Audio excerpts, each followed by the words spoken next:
നിങ്ങളെ കുഞ്ഞായിരിക്കുന്ന സമയം മുതൽ നിങ്ങളൊരു പ്രായമാകുന്നത് വരെ നിങ്ങളെ പൊന്നുപോലെ നോക്കിയിരുന്ന ഒരു അച്ഛനും അമ്മയുമാണ് ഈ ഒരു അവസ്ഥയിൽ കിടക്കുന്നതെന്ന് നിങ്ങൾ ആലോചിച്ചോണം. അച്ഛനും അമ്മയെ സഹായിക്കണം. 3 മക്കളുള്ള ഒരു അച്ഛനും അമ്മയുമാണ് എൻ്റെ ഈ 2 സൈഡിലായിട്ട് നിൽക്കുന്നത്. ദൈവമേ, ആർക്കും ഈ ഒരു അവസ്ഥ വരരുത്. ഞാൻ പലവട്ടവും പറഞ്ഞിട്ടുള്ള ഒരു കാര്യമുണ്ട്. നമ്മൾ അമ്പലങ്ങളിലും പള്ളികളിലും ഒക്കെ പോകുമ്പോൾ പ്രാർത്ഥിക്കുന്ന ഒരു കാര്യമുണ്ട്. ഞാൻ നല്ലതായിരിക്കണേ, അല്ലെങ്കിൽ എനിക്ക് നല്ലത് മാത്രം വരുത്തണേ, അല്ലെങ്കിൽ എനിക്ക് സാമ്പത്തികം ഉണ്ടാകണേ, അല്ലെങ്കിൽ എനിക്ക് സൗന്ദര്യം ഉണ്ടാകണേ. ഒരിക്കലും അതൊന്നുമല്ല നിങ്ങൾ ദൈവത്തോട് പ്രാർത്ഥിക്കേണ്ടത്. പ്രായമായി കഴിഞ്ഞാൽ ഒരു ദിവസം പോലും കട്ടിലിൽ കിടക്കാനുള്ള അവസ്ഥ വരരുതേ എന്ന് മാത്രമാണ് നിങ്ങൾ ദൈവത്തോട് പ്രാർത്ഥിക്കാനുള്ളത്. മക്കളും മരുമക്കളും എല്ലാവരും ടെമ്പററിയാണ്. ഇവരൊന്നും നമ്മളെ നോക്കും എന്ന് പ്രതീക്ഷിക്കേണ്ട. എല്ലാവരുടെയും കാര്യമല്ല ഞാൻ പറയുന്നത്.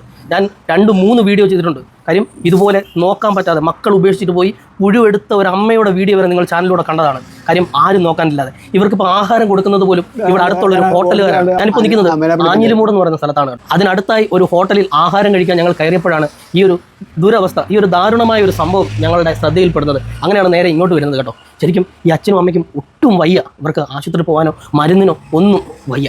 3 മക്കൾ എവിടെ? നിങ്ങൾ എവിടെ? ഇവർ മരിച്ചു കഴിയുമ്പോൾ ഇവിടെ വരുമായിരിക്കും നിങ്ങൾ 3 പേരും ഇവരുടെ കർമ്മങ്ങൾ ചെയ്യാനെങ്കിലും. പക്ഷേ ഇവർ മരിച്ചു കഴിഞ്ഞല്ല നിങ്ങൾ വരേണ്ടത്. ഇവരുടെ ഈ ഒരു അവസ്ഥയിൽ നിങ്ങളെ പൊന്നുപോലെ നോക്കിയിരുന്നതാണ്, നിങ്ങളെ നല്ല രീതിയിൽ വളർത്തിയിരുന്നതാണ്. നിങ്ങളെ കുഞ്ഞായിരിക്കുന്ന സമയം മുതൽ നിങ്ങളൊരു പ്രായമാകുന്നത് വരെ നിങ്ങളെ പൊന്നുപോലെ നോക്കിയിരുന്ന ഒരു അച്ഛനും അമ്മയുമാണ് ഈ ഒരു അവസ്ഥയിൽ കിടക്കുന്നതെന്ന് നിങ്ങൾ ആലോചിച്ചോണം.